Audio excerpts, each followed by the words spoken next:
Going live. All right, it's live. Do All it right. live. First Global Book Club podcast, and what we are is an international book club that reads a book roughly once a month. We're still trying to get down configuration and time and stuff, but yeah, Huey and I started this. It really started off as an introduction for me into programming, because Huey got into programming real recently and just wanted to show me a little something, like help me play around with GitHub, and then it turned into us really actually picking up a book to talk about it. And But even the waking up, man, you started it. Don't give me the credit. You started it. yeah, it's kind of, just gave him a book back in the day, sent it out to a couple friends just to read and talk about. And so yeah, it's kind of a extension of two interests, I guess.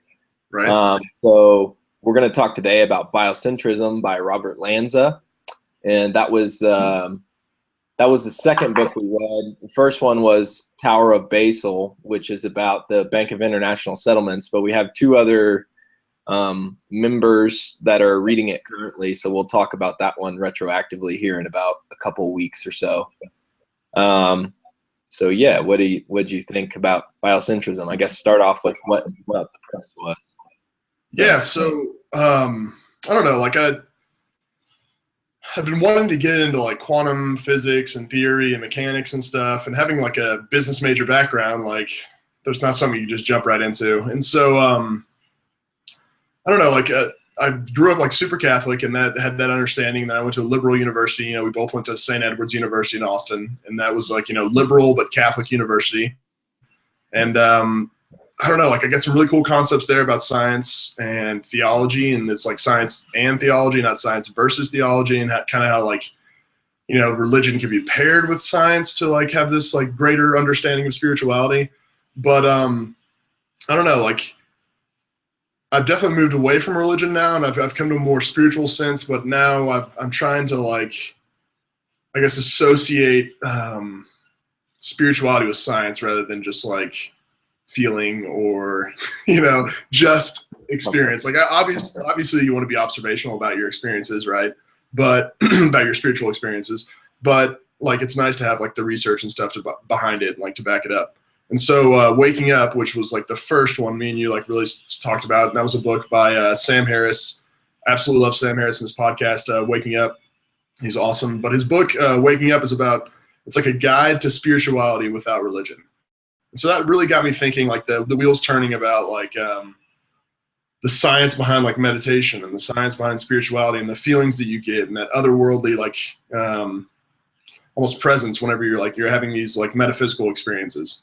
And so that kind of got me into the science of it, and I kind of just started looking at like alternative ideas like of the like universe, and then like I don't know how I stumbled upon Robert Lanza, but I think I read an article about it or something, and it was talking about how Lanza is like the Einstein of our time. And so essentially he talks about how the last century was like the physics century, we were like figuring out all these constants, the speed of light, and we're figuring out like all these scientific variables that like are really like embedded within our universe, but we don't really understand why they're embedded within our universe. And so he's like all biology, right? I forget what his like background, right? Yeah, his background and stuff is, but like essentially like he's saying that the 21st century will be the century where we pair biology with like science, or not science, biology with like physics, right? So like quantum mechanics and biology are going to like be paired, and so it's like quantum biology, right? And so he talks about really just like all the stuff we know about quantum theory and quantum mechanics being completely different than what we like understand and use on the macro scale. So on the micro scale, you've got quantum mechanics, right? And then on the macro scale, like stuff doesn't act like that. So like, you have the wave particle duality, right? And so like, when you're looking at a photon, right, a light particle, you're looking at a photon, it's a particle. But when you're not looking at it, it's a wave. And so like that just blows my mind, And then like at first we always thought that it was just photons, and now we realize that it's all like molecules, it's all particles. Like everything does that. So whenever something's being observed, it acts completely differently than when it's not being observed. And so like his whole concept is that like the universe is kind of like this whole observational like consciousness. Without consciousness, there is no universe, right? And so he has like 6 principles of biocentrism. I'll look them up, but we'll talk about them. But I don't know. What were your thoughts on it all, man? What were you thinking?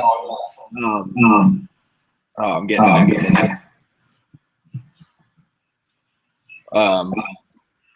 Well, so yeah, I guess like what you were saying, that consciousness is necessary for the universe, but also the universe is what builds consciousness as well too. So they're like so intimately related, like because a lot of scientific theory, or at least this is what I thought that he was saying, like a lot of scientific theory, we only break down what's happening in the brain, but that's assuming that we don't have to have things outside in order for the brain to process these things. So yeah, I don't know.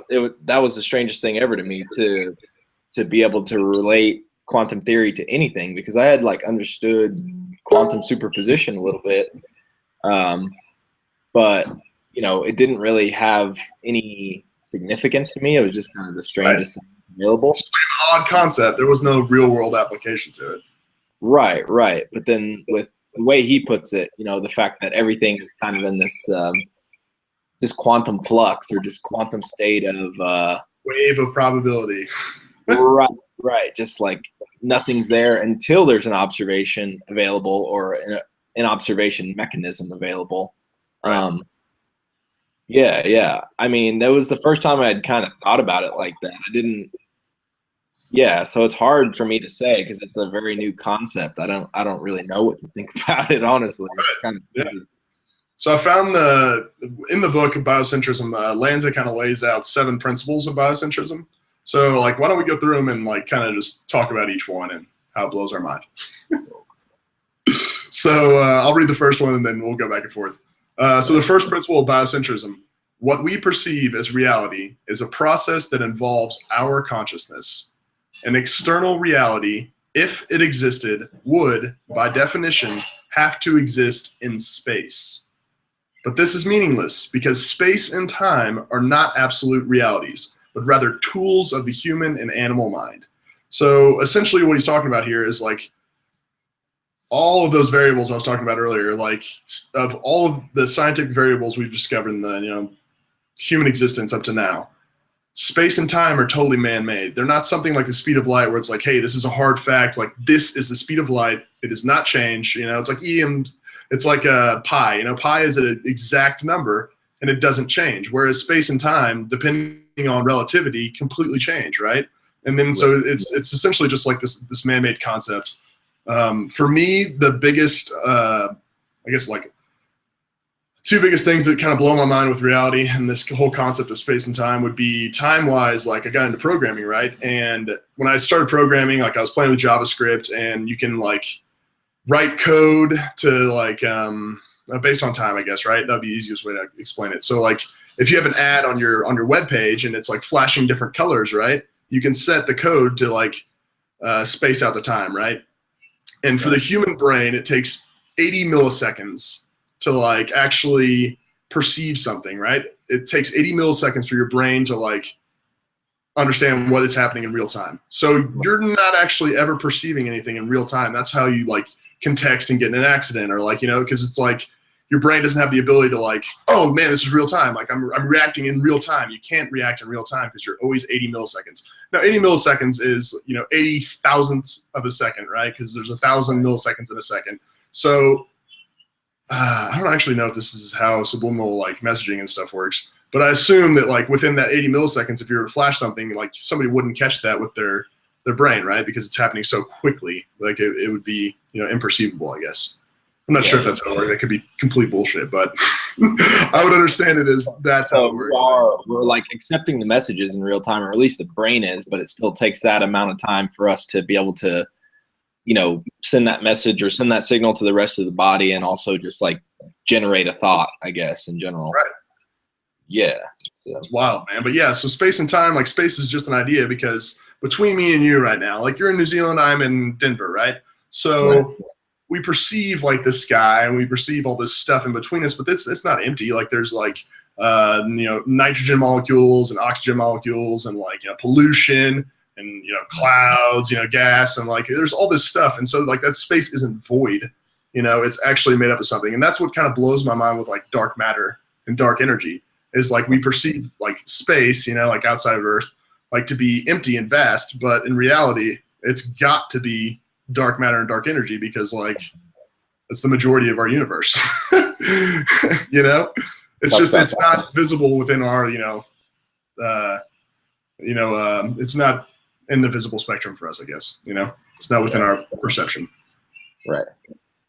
And then so time, like our brain is just like, real time, me talking to you right now, like this is the internet's doing what our brain does. It's creating a video like of all these snapshots, right? Because like time isn't like a constant thing, or like reality isn't a constant thing. It's just like, segments of time, it's like right. 1 millisecond, 2 milliseconds, 3 milliseconds. But our brain has the ability to string stuff together. Like in reality, it's like a strobe light, but right. Our brain just makes it feel like a stream, Yeah, he was talking, I forget who he was quoting, some old philosopher though, that was talking about if you think about an arrow going through the sky, like at every particular moment, that arrow has to be somewhere. So in a spot, right?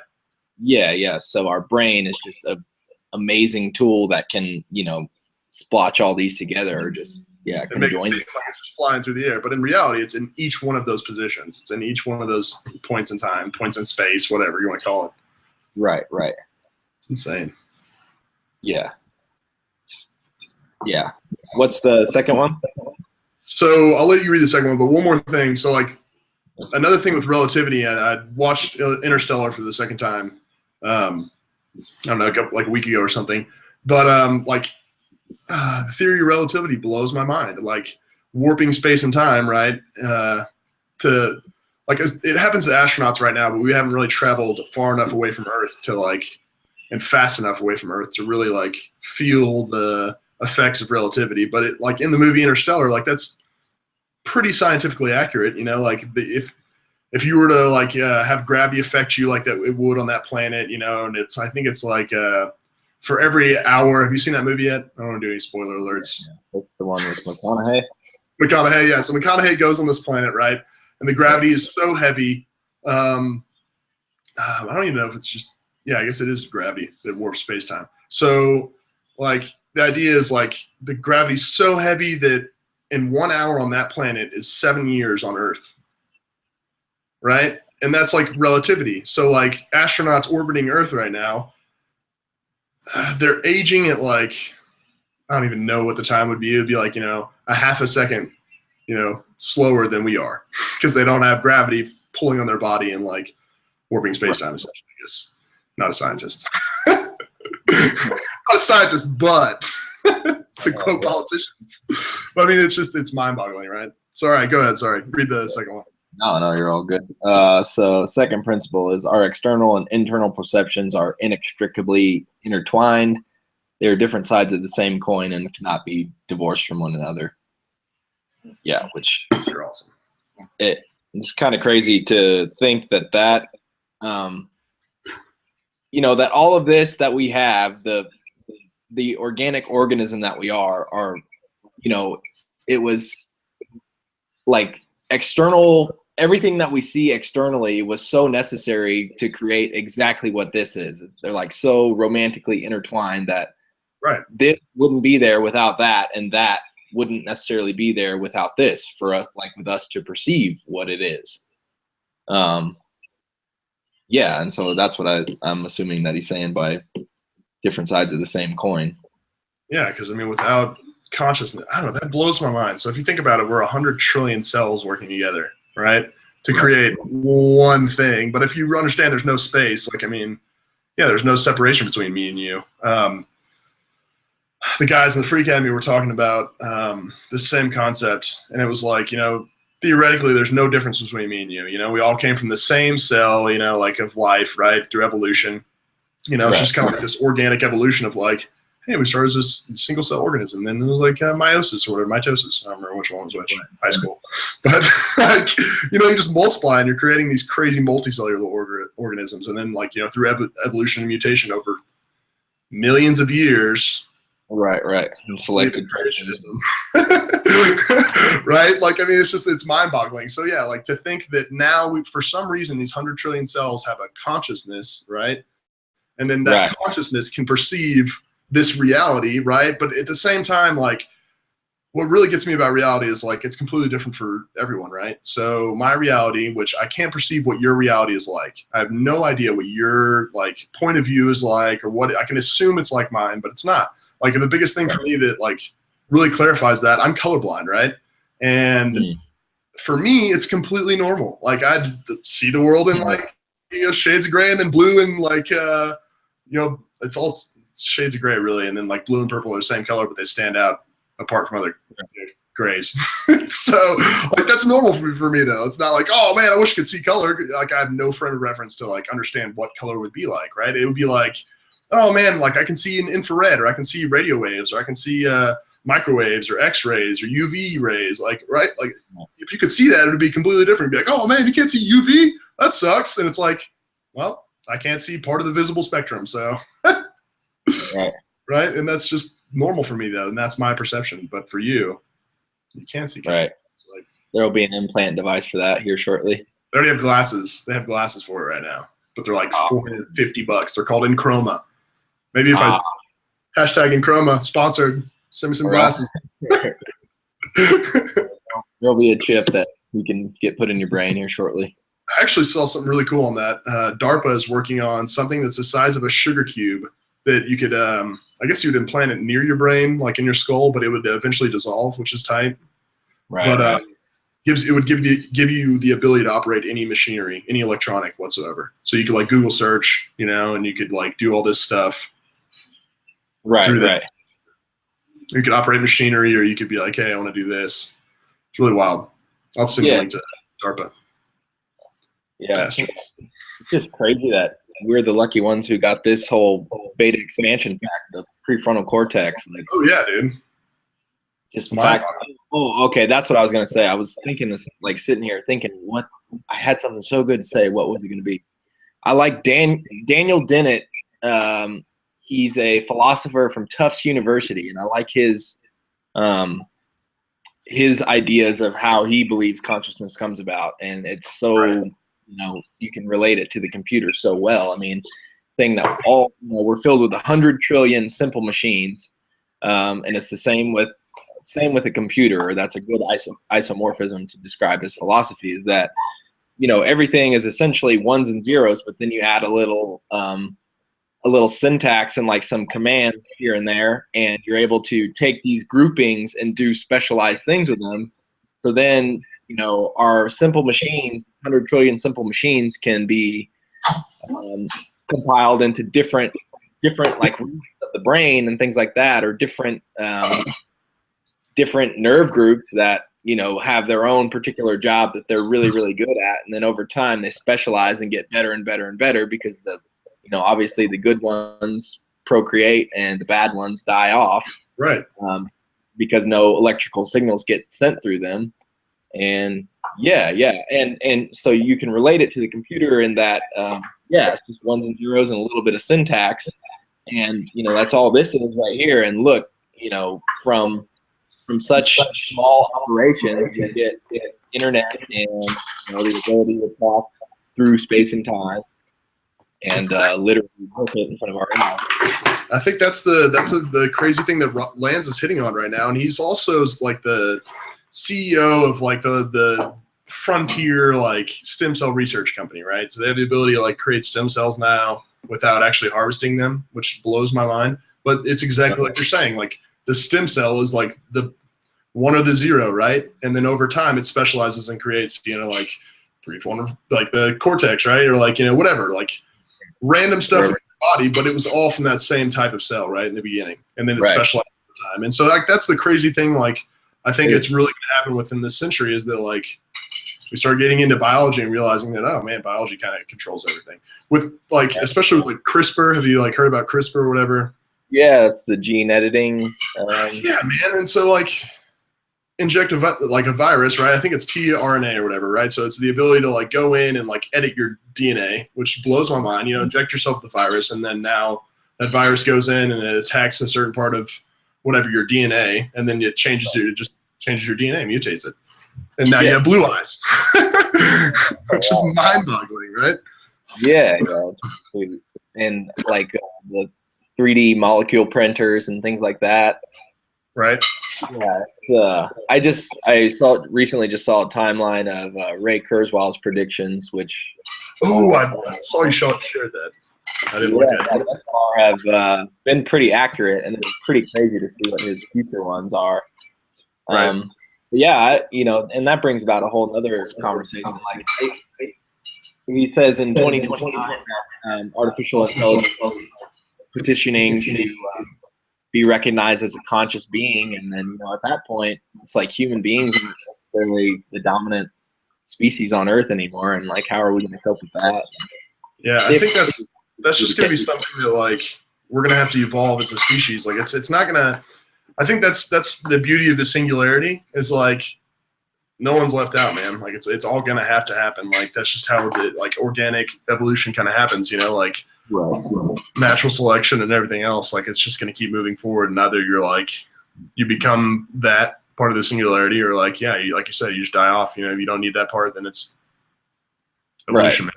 Right. Yeah. It's as normal as it already is, though. Our cell phones and our laptops are essentially extensions of our body at this point.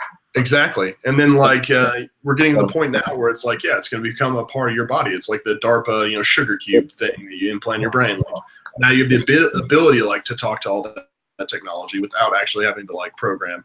And that's what's really going to blow. Like, I don't know, artificial general intelligence is going to be something that's absolutely mind-boggling. I think people are worried about it, but I think at the same time, like, it's like you said, we're learning to program through biology. And so like we have the ability to like hack our genome and to like, if we can increase, computing power within our brain. I think the statistic is like you use only 10% of your brain or whatever. I don't know if that's anywhere near accurate, but like if you could open up the computing power of your brain, the processing power, and if you could open up a way to store memory and actually store it as like hard data versus like, I recall, and that's the shitty thing about our memory right now is kind of like we recall stuff, and I think those memories are never the same as they were initially. Like it's always like a, like a molested version of what it was before. But yeah, it's mind-boggling because it's going to happen within our generation essentially. Yeah. And even like exponentially improving upon that fact and being able to take consciousness out of this vessel that we have here and transfer it to self-expanding and like self-repairing and self-expanding robots that are propelled by what I don't know, but yeah, exactly. That's that 2045 that you're talking about. Yeah, I think so. I'm not that organization. Yeah. So it's like it's the Russian CEO of like their version of Facebook, right? So he's like the Zuckerberg of Russia, but he has an organization. I think they're called 2045. But that's the idea. By 2045, he wants the ability to store your consciousness on like maybe remove your brain from your body and then use it to like operate a robot. But then eventually, by like 2050 or 2060, you have the ability to like completely remove all organic. Right. Upload it to software. Just use hardware and software. Right. Man. But yeah, big rabbit hole. Yeah. Big rabbit hole to go down. All right, I'll read the third one. All right. So the third principle of biocentrism, the behavior of subatomic particles, indeed all particles and objects, is inextricably linked to the presence of an observer. Without the presence of a conscious observer, they at best exist in an undetermined state of probability waves. So like before I was talking about the photon, and initially we thought that, the photon itself, if it was observed, it would act like a particle, and that if it wasn't observed, it would act like a wave, right? We assumed that was the only particle that like acted like that, but now we're realizing that all subatomic particles act like that, right? And so like we're kind of getting to the point, like I read an article the other day that was talking about quantum tunneling on a macro scale, right? So quantum tunneling is the idea that like, it's not even an idea, it's the fact that subatomic particles can like teleport, right? And they can like teleport in real time. And so it only happens on this micro scale right now, subatomic scale, but there's people working to like have the ability to do that on a macro level, right? Right. Mind-boggling. But yeah, it's that same concept that like without a conscious observer, stuff only exists in like superposition. It's like Schrodinger's cat, you know, like it's either gas or it's liquid or it's, you know, it's solid or like, you know, it's plasma. Like who knows? Like it's a wave of probability. Right. So like that's what's mind-boggling is like I don't know. I've gotten I was reading like maybe a year ago or something. I was reading about how like, you know, maybe consciousness is within all particles, right? Like all particles are somewhat consciousness because even like a photon has to be conscious if it knows it's being observed, right? If it knows it's being observed and it can change its, you know, probably like its wave function or whatever, you know, like it's got to have some sort of consciousness, not like to the same degree where we assume that it's like making decisions and like, you know, thinking about stuff and it has its own personal ego where it's like, oh, I look fat today, you know, like it's just like a state of consciousness, right? It's wild. Yeah. I don't know. It's a sticky subject to like ascribe my yas to because I really. I mean, we both know we're not scientists. We're just talking out our ass here. Right. We've read the book. So we have Yeah. somewhat vague understanding of kind of what's going on. Yeah, I mean, yeah, everything is said about that. I'll move on to the fourth one. So without consciousness, quote unquote, matter dwells in an undetermined state of probability in a universe that could have preceded consciousness that only existed in a probability state. And yeah, that goes along exactly what I said. That essentially everything has to be perceived in order to be active, I guess, in regards to consciousness, that anything that's not perceived is only exists in this probability state. And that's right. And that's what keep going, sorry. Oh, I was just gonna say like that really like kind of blew my mind with quantum mechanics in particular about the studies that they did with what you're saying about the light particle or whatever, where they shot it at the plate, and once it was observed, it totally took a completely different route than when it wasn't. Right. It was that it became a wave once it was observed. Beforehand, it was just a particle. It's a wave before, and then it's a particle when you observe it. Right. Insane. So what really blows my mind about this one is like, so without consciousness, matter dwells in an undetermined state of probability, right? So like, if you think about it, like we've got this idea of the universe right now where it's like cosmological expansion, right? So since the Big Bang, everything's like expanding. Whoa, the universe is getting bigger, like, it doesn't stop growing. So like, if you think about it, like the more we explore and the more that we map and the more that we get out there and like look at more galaxies and realize there's more galaxies and we realize, more universe, like, is it because we're observing it that it keeps growing? It was the initial Big Bang, the start of consciousness. And then so as consciousness has developed, like, of course everything keeps growing because we're observing it. And so like, Right. That's a good theory. So you're saying that the initial Big Bang is only because of consciousness being brought about, and that therefore that could be the initial source of consciousness, like whatever that is. And that's like the right. Where does that come from? That's like, that goes to like the Matrix and shit, and like, what are we actually living in, and why how do did that we happen? need general intelligence to help us even process these? That's the thing. I think with the organs and with the tools that we're given at the moment, we can't.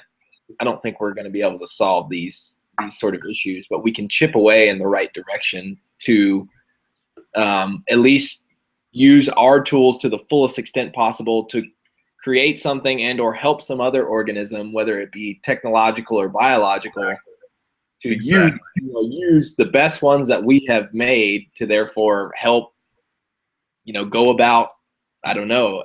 I don't even know if figuring out is the right words to put, but yeah, to go about thinking more on this problem and going forward.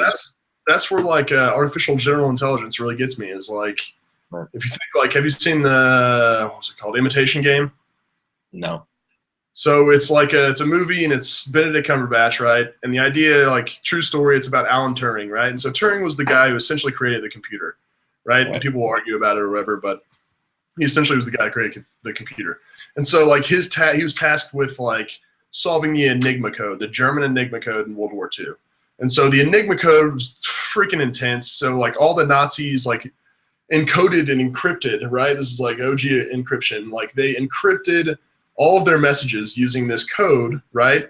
But the code itself would change every 24 hours, right? So they had a machine that they would type into, and that would create the encrypted code, right? They would type their message, and it would output, fake, letters or whatever, like encrypted code.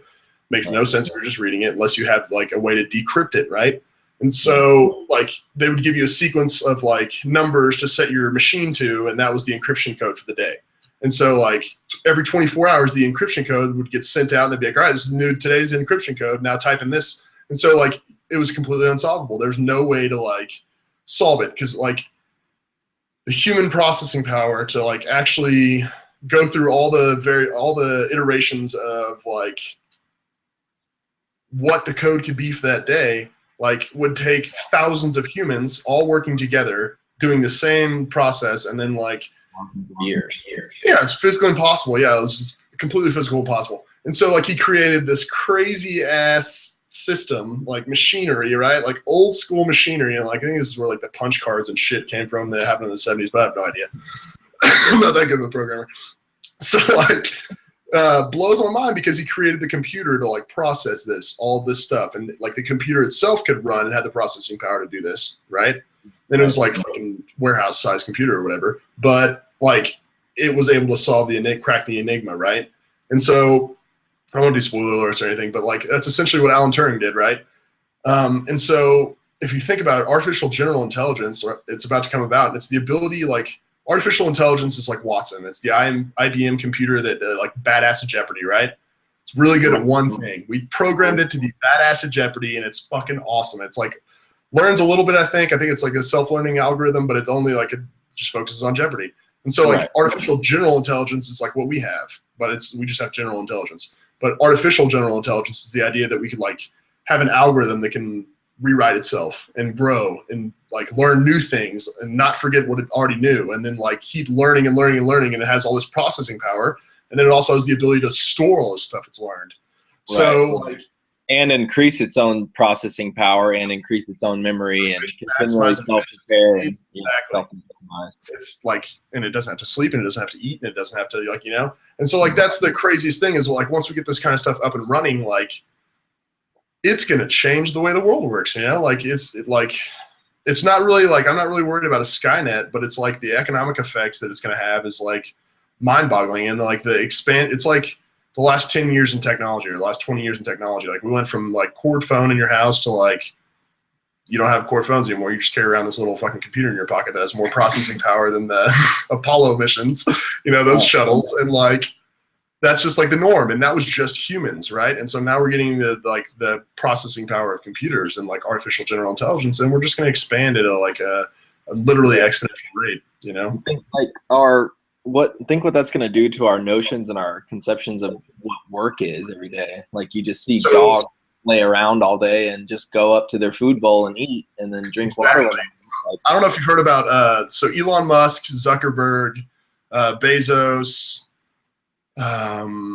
So Elon Musk is SpaceX, Tesla, and SolarCity, right? And then Zuckerberg is Facebook, and then Peter Thiel is Google, I think, and then Bezos is Amazon, right? So like Bill Gates and Microsoft. So all these people came together and they created this like organization to kind of oversee AI, like the growth of artificial general intelligence. So they're not worried. Like, they're a little worried about like a Skynet kind of thing happening. But it's more the fact that like, what are the economic implications of like this happening? So there's like 2 pass diversion of yellow wood, right? Robert Frost. Like it's either going to be that we utilize artificial general intelligence to create a standard of living for all humans on Earth that is just like absolutely awesome, right? And it's like 21st century standard of living, maybe even 22nd century standard of living in the 21st century, right? Because of this amazing technology. Or it's going to increase the inequality gap, like exponentially. Yeah, dude, it's going to be immeasurable. So like even right now, like the inequality gap is absolutely insane. Like the other day, the article was released, Oxfam released a study that said 62 people own as much wealth as the bottom half of the world. As half of the world's population, 62 people own as much wealth as the bottom half of the world. Right. You know, and so like, it's nice that they're forming organizations like that, because at least, I mean, all those guys are probably one of those 62 people, right? And so like, at least they're like, they're trying to plan like, okay, we need to set like a minimum wage, and not even like a minimum wage, but like a living wage. Like, hey, you're alive, you get paid. Like, here's your stipend. Like, because we have everything already done for us through, you know, like, oh man, automation and stuff.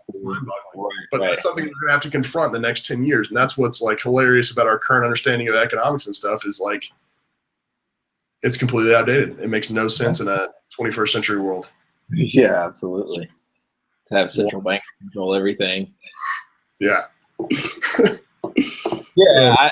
At the same time, you know, it's kind of scary that these people are the ones that control the majority of the wealth of funds, because obviously they're there to try to preserve their position. None of them want to become just, you know, an average person that's served by robots all day, especially when you were the one who was in a position at one point to build those robots. Yeah, you were the one that like got that fucking train rolling. Right. Your algorithms were the one that slowly created that, you know? Yeah.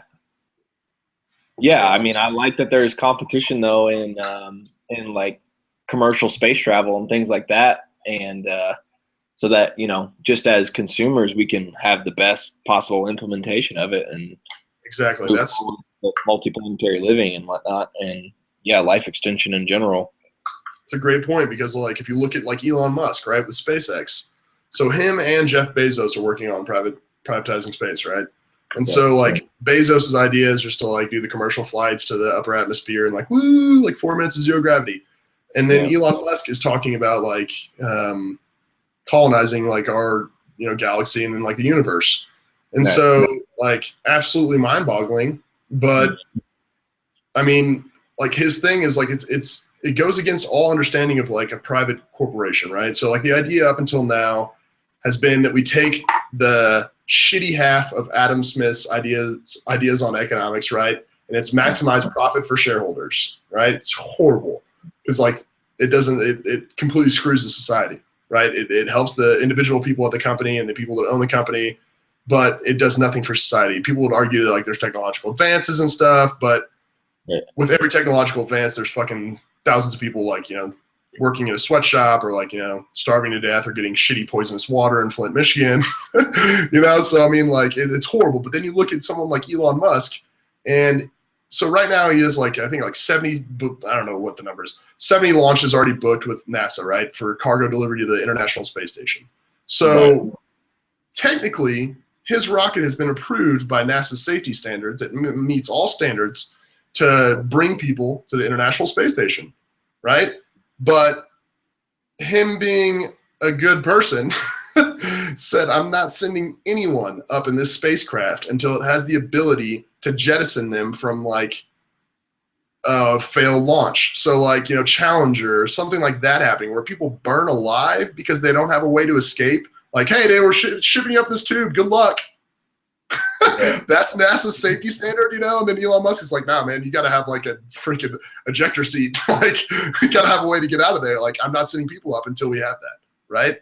And so it's like, it's those people doing that kind of stuff. And it's like Zuckerberg founding his LLC for his kid or whatever, you know? Like, he moved all of his shares into this LLC, and this LLC is going to do all this great stuff for the world.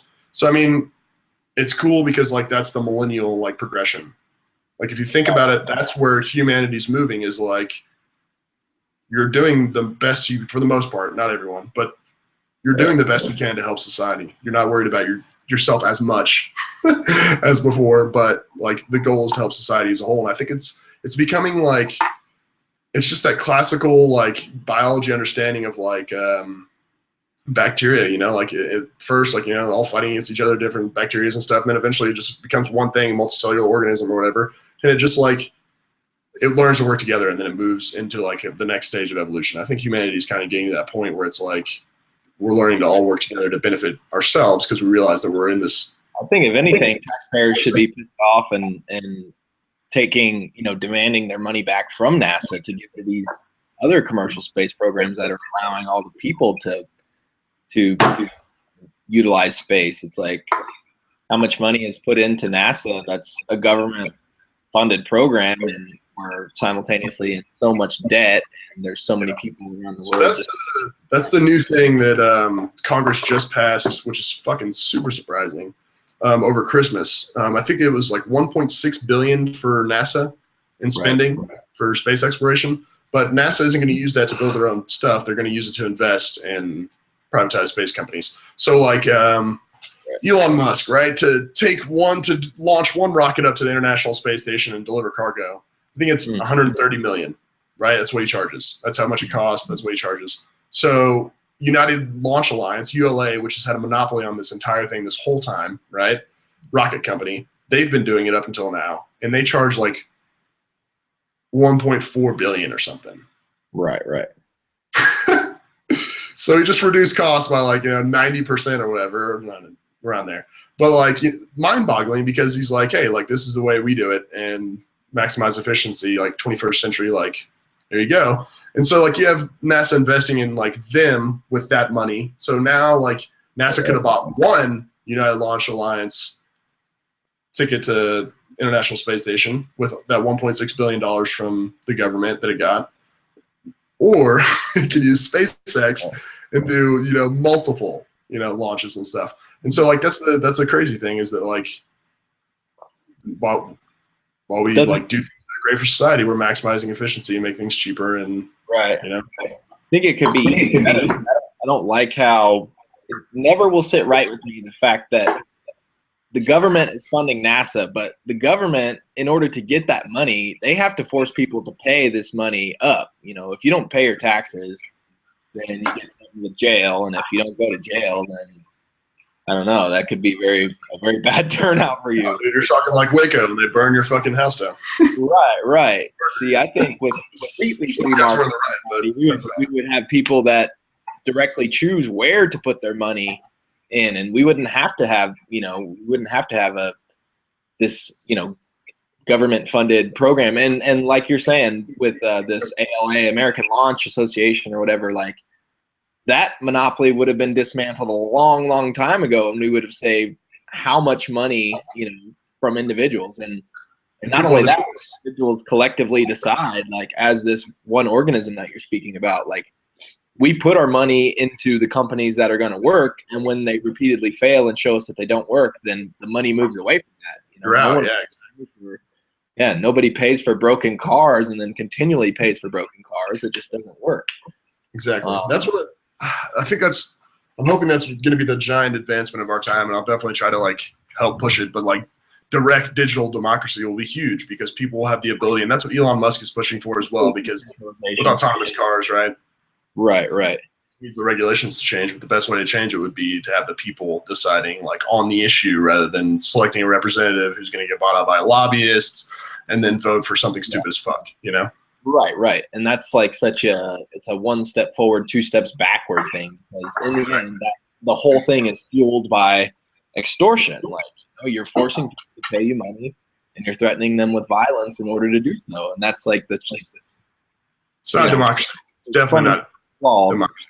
Yeah, but I like the whole decentralization movement, and how we're taking it into our hands through technology and architecture in general. Exactly, man. We're not disconnected from the system anymore. Like the system is real time, and you can touch it through the internet, and you can talk to other people. We're becoming an organism where we can speak to each other in real time and talk about ideas and trend on Twitter and fucking go viral on YouTube or like Facebook. Viral. Yeah. We're seeing that, like you're saying, I don't know, just the whole political and financial regime is, if anything, just a monkey on our back that's slowing us down from these amazing goals that we have, like to colonize our galaxy and then the universe and go forward with that. Yeah. So and I think that's the beauty of the democracy concept, is that like as a whole, we're going to do good things, but individually we're going to do bad things. So right now we have 735 individuals. 100 and no, way off. 5. How many are in Congress? 435. 535 plus 100 in the Senate. So 535 individuals in the United States deciding what 300 million people do. You know, the regulations for 300 million people, the fucking systems that those people use. Like, that makes no sense, especially when those people don't have fucking degrees. They don't have any kind of understanding of what they're actually doing. They don't understand science, but they're on science committees. They don't understand fucking finance, but they're on finance committees. How many transactions all of these 360 million people have daily? Like, you couldn't possibly, no one person could possibly say what's best for, 360 million people committing how many transactions daily. Like, that'll just never work. But what we can do is implement a technological architecture that can facilitate it in itself, and you let the free market decide what happens. Exactly. But the free market is now not controlled by like harsh regulations because somebody thinks it's a good idea, and then like within those regulations tons of loopholes are written in. Like, now it's regulated by society as a whole. So like, what happens when you post something shitty on Facebook? You get fucking backlash hardcore style, right? And you're not going to do that again, right?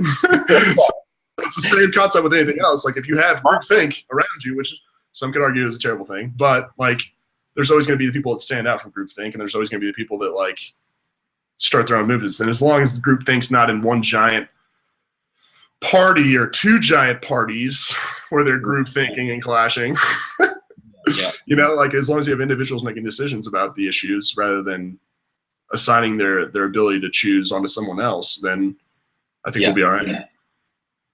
Yeah, it's pretty nice watching these antiquated systems go through such hard times. What are we on, the fifth principle of biocentrism now? What are we on now? Life. About life now. So yeah. This is explainable only through biocentrism. The universe is fine-tuned for life, which makes perfect sense, as life creates the universe, not the other way around. The quote-unquote universe is simply the complete spatio-temporal logic of the self. Right. So like, that's kind of like the hilarity of the whole Goldilocks thing. We're like, oh, Earth is like the perfect Goldilocks planet, like just the right size, just the right amount of atmosphere, just the right everything. And we're, fuck yeah, we got it. We nailed it. We didn't get screwed on Mercury or something. And so like, I think it's hilarious. But yeah, this concept of like, it's perfect because it's our reality. And that's something me and Pasquale talk a lot about, is like manifesting your own reality. Like, life's a lot about controlling the ego, right? Because everybody has that fucking, no matter what you say, you have that little voice in your head that constantly is just nagging you, like, oh, you shouldn't do this, you should do that, oh, they think this about you, like, that ego's there, and you have to control it. And that's what, like, through meditation and spirituality and stuff, like, you have the ability to like search for the ego, and you search for it, and then you're like, oh, well, it's quiet now. Why isn't it talking? Because it doesn't exist. Well, like examination of your personal history as well, like in combination with what you're saying too, like the actual physical mechanisms behind what comprises the ego. Right. Yeah. It's wild. Yeah. Oh man. Sixth one. Let's do it. Time does not have a real existence outside of animal sense perception. It is the process by which we perceive changes in the universe. Right. This is like a classical feeling of like, you're playing a sport, right? Or you're not everybody can relate to sports. So like, your adrenaline, some kind of adrenaline rush, right? Like, you're about to be in an accident, or you're about to get in a fight, or you're about to, score a touchdown or whatever. You have this rush of adrenaline, and it completely changes your sense of like your perception of time. Like, time slows down. Like, time is like, or it can speed up and be like an instant. And you're like, whoa, what just happened? Like me and Chris's wedding day, like, went by in a flash. It was just like insanely quick because there's so much happening. It was so much, overstimulation, sensory overload, like just craziness. And it just like seemed like it was like an hour, 24 hours in 1 hour, And so like, it's hilarious because like, and then I guess the classic one would be sitting in a classroom when you're like younger, grade school or high school or whatever. And like the clock just fucking tick. Yeah. And you're just like, when is this day going to be over? Like, it's hilarious how quickly like, your perception of time changes, And what's to say that a second is exactly what is reality, like in that moment, a second is completely different than what it would be in real time or whatever you would want to say, you know? And that gets back to like the idea that it's all just animal sense. It's not real. It's just our perception, right? Because in the known universe, like time does not exist. Right. When I experience it, when I'm traveling, with someone traveling to see me or whatever, Right. and like I know that I'm having a good time and that I'm engaged when like a week feels like 3 weeks or something like that, and that's what most about traveling, because your brain is engaged all day long. You know, what would be considered a day for me at like a 9 to 5 job is turned into like 4 days for me, because I go to breakfast in France and I'm paying attention to all these crazy signs and this guy who's playing the accordion on the street, and that feels like 4 hours to me, and it's been like 30 minutes. And then, you know, you walk across the street and you see the Arc de Triomphe, get involved in that. And then, you know, just by lunchtime, you're having lunch below the Eiffel Tower and watching all these people who can speak 100 languages trying to sell you stuff below it. Right. Yeah, so that only covers half a day, and you had the interactions of like a week in your normal routine, I guess. I mean, and think of it, like you just created all of those memories that will last with you, right? Like the eating the bacon in the cafe or whatever, and then like the Arc de Triomphe, and then the Statue of Liberty. Eiffel Tower, right? Like, I mean, those are like all distinct memories, and like you won't forget that now. Like that's ingrained in your brain, and then like that 9 to 5 day, you completely forgot about that. That never existed. You know, like how many 9 to 5 days have you had? You know, your brain just has the ability like to slow that other one down and create memories versus just like, hey, let's speed this up. Doesn't fucking matter. It's wild. Number 7, dude. Number 7 is the final one. Space, like time, an object or a thing. Space is another form of our animal understanding. Does not have an independent reality. We carry space and time around with us like turtles with shells. I like that. Thus, there is no absolute self-existing matrix in which physical events occur independent of life. That's, man. So like that's what I think is so hilarious about time travel, is that like there's no time. So like it blows my mind, because if you ever read Ender's Game or seen the movie, I guess the movies haven't gotten that far yet, but Ender's Game, have you ever heard of that or read about it? So I heard good things about the book. It's like this sci-fi series, right? And it's about like this kid growing up on Earth, and it's in the future, but then like Earth has already like colonized, you know, galaxies and stuff, and so like you have the ability to like travel through space, and you're traveling at such a high rate of speed that like you can travel light years and it's only seconds or whatever, right? And so like he like leaves Earth and goes to another planet, and by the time he's at the next planet, like 1,000 years have gone by on Earth and all of his relatives are dead, but he's only experienced like 10 minutes of travel. Right. But you can't go back in time and be like, oh man, like, hey, I'm back at my, you know, reality again. I don't know. That's the crazy thing about time, is like it doesn't exist. So like it's a lot like quantum theory. It's a lot of like quantum mechanics, where it's like we don't understand like what's really happening, so we just assign something like, okay, this is probably what it is. Like, you know, like, and that's like the classical, like Earth's the center of the universe. Earth is flat. Come on, it makes sense. You know, like we see flat, so Earth is flat, but in reality, it's a fucking big circle. And so it's like, how's that possible? Well, you just walk around the circle and be like, you never fall off. Crazy. Right. It's such a macroscopic scale that it seems flat all the time. And like, I don't know, mind-boggling, man. Absolutely mind-boggling. I think I know he gives that example of like people traveling faster than the speed of light, and how there's like, you know, he calculates the reduction in time when you do that. But yeah, in regards to relativity, there is no time necessarily, because it can change. We just don't necessarily have the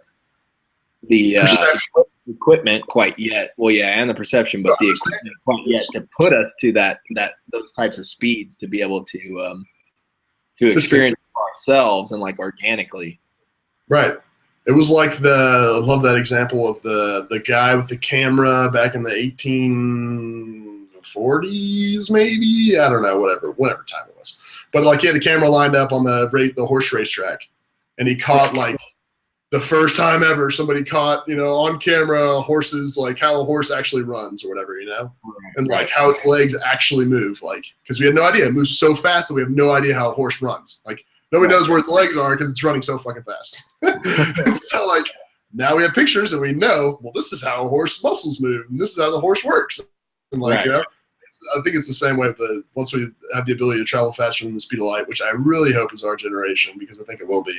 That was like, people used to think like the sound barrier. You can't break the sound barrier. You're like, oh, there's no way. And then we fucking broke the sound barrier. And it was like, oh, we broke the sound barrier with jet engines. And it's like, oh, badass. And so like, will the EM drive, electromagnetic drive? Have you seen that?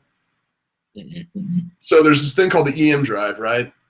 And NASA's just now testing it out and like trying to wrap its head around it. But there's this British scientist 10 years ago that created this engine, right? And it's not like large scale, but it's like small scale concept, right? And somehow turns in electromagnetic waves into energy or something. I have no idea how it works. Not even going to start to understand it. But essentially it creates thrust with like no fuel somehow, which completely goes against all laws of like thermodynamics and stuff. Like, I don't know. I don't really understand